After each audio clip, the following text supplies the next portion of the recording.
Welcome to Newsmax TV. With us now is political analyst and European-based journalist John Rosenthal, a regular contributor to National Review Online and the Weekly Standard. Mr. Rosenthal is the author of the brand new book, The Jihadist Plot, The Untold Story of Al-Qaeda and the Libyan Rebellion. And Mr. Rosenthal, it's so good to see you. Thanks for joining us today. Thanks for having me. Okay, so you argue in the book that when the U.S. sought to overthrow Muammar Gaddafi, that the U.S. and her allies actually switched sides in the war on terror, playing into the hands of the terrorists and their jihadist plot. What was the jihadist plot here? The jihadist plot was a plot that was devised by a group called the Libyan Islamic Fighting Group, which is essentially the Libyan chapter of Al-Qaeda, and it dates back to the middle of the last decade.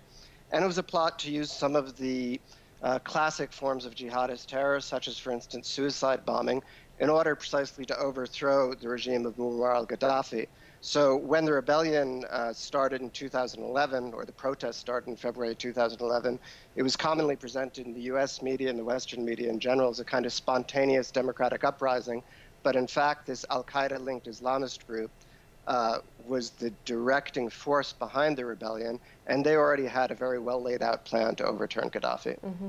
Okay, so the US-led NATO conflict in Libya was a war of choice that involved no consent from Congress.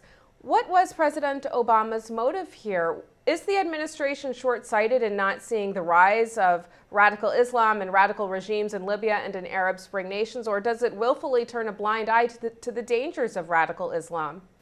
Well, I think they had to know that some of the main players in the rebellion were Al-Qaeda-linked radicals, and one of the reasons that they had to know is because several of them had in fact been detained by the United States. There were at least 3 leading military commanders in the rebellion: Abdul Hakim Belhaj, who was the head of this group, the Libyan Islamic Fighting Group; Abdul Hakim al-Assadi, who was a major commander on the Eastern Front in the war; and a guy who's better known, but in fact not as important, Abu Sufyan al-Kumu, all of whom had been detained at one time or another during the war on terror as it was pursued during the Bush years. Mm-hmm. So they had to know that Islamic radicals were involved. And frankly, I think they were just following the lead of the Europeans. Hillary Clinton herself said this during the war, that our allies in France and our allies in Great Britain wanted to get involved. So that was enough reason for this administration to get involved. Mm-hmm. And what role did these individuals and did this group play in Benghazi? The Libyan Islamic Fighting Group was the backbone of the rebellion. And the 2 important cities in terms of being, let's say, the political and the military capital of the rebellion were Benghazi, of course, as the political capital of the rebellion, and then a smaller city, which is further to the east, called Derna. And all of these guys were absolutely the major military force and the major driving force behind the rebellion. But can you tell us what role this group might have played in the attack on the consulate, the outpost that killed Ambassador Stevens and 3 other Americans? Sure. The Benghazi attacks, the Libyan Islamic Fighting Group officially doesn't exist anymore. They basically, they realized their aims in overthrowing Gaddafi. They had played roles in other terror attacks previously against Western targets. It's not clear that they specifically were directly involved in the Benghazi attacks. As you know, the administration and much of the Western media has blamed a group called Ansar al-Sharia, which literally means the supporters of the Sharia. But the fact is that all of the Eastern Libyan militias, virtually all of the Eastern Libyan militias, many of which, let's say, grow out of the Libyan Islamic Fighting Group, they share exactly the same ideology as Ansar al-Sharia. They're supporters of the Sharia. They fly the flags of Al-Qaeda. There are 2 Al-Qaeda flags, the famous black flags of Al-Qaeda. And they themselves often express their sympathy with Ansar al-Sharia.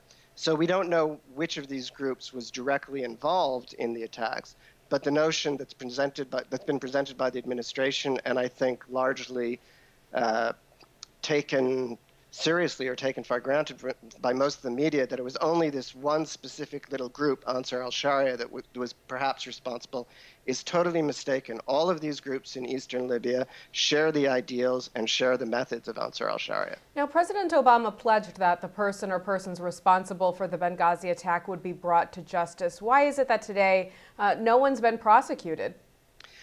Because the Libyan government can't bring them to justice, because the Libyan government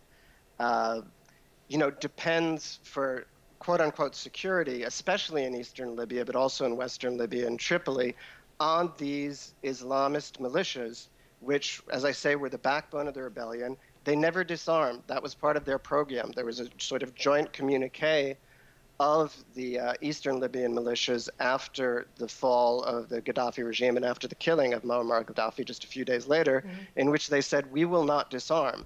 So the real force on the ground in Libya today are the militias. It's not the government. So they can't do anything against the militias. And they'll even say this. If you listen carefully to statements from the Libyan government, they'll say we can't do anything against the militias. Now, there have been numerous reports and unsubstantiated theories about what Ambassador Chris Stevens was doing in Benghazi the day of the 9/11 attack that killed him and the other Americans. Based on information from your sources inside Libya, what are you hearing about what he was doing there?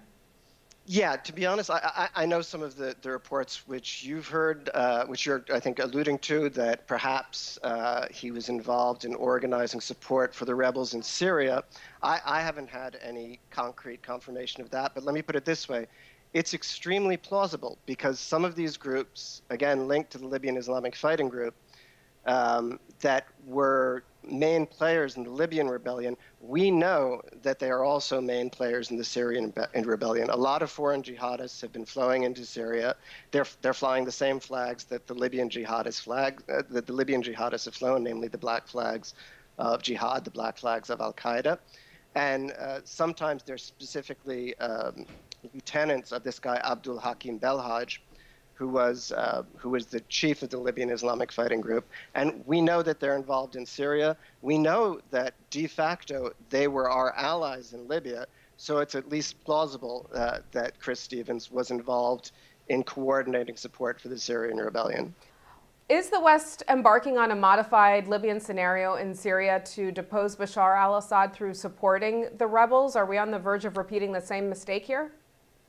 We absolutely are on the verge of repeating the same mistake. And the only thing that has been holding the United States and its NATO allies back has been the fact that this time they can't get a resolution pushed through the UN Security Council because the Russians and the Chinese, which agreed on the resolution that essentially provided legitimacy to military intervention in the Libyan case, they're not prepared to do that a second time. They're not prepared to give NATO a carte blanche. So in many ways, one could say that the Russians and the Chinese are saving us from ourselves, because otherwise the scenario is exactly the same.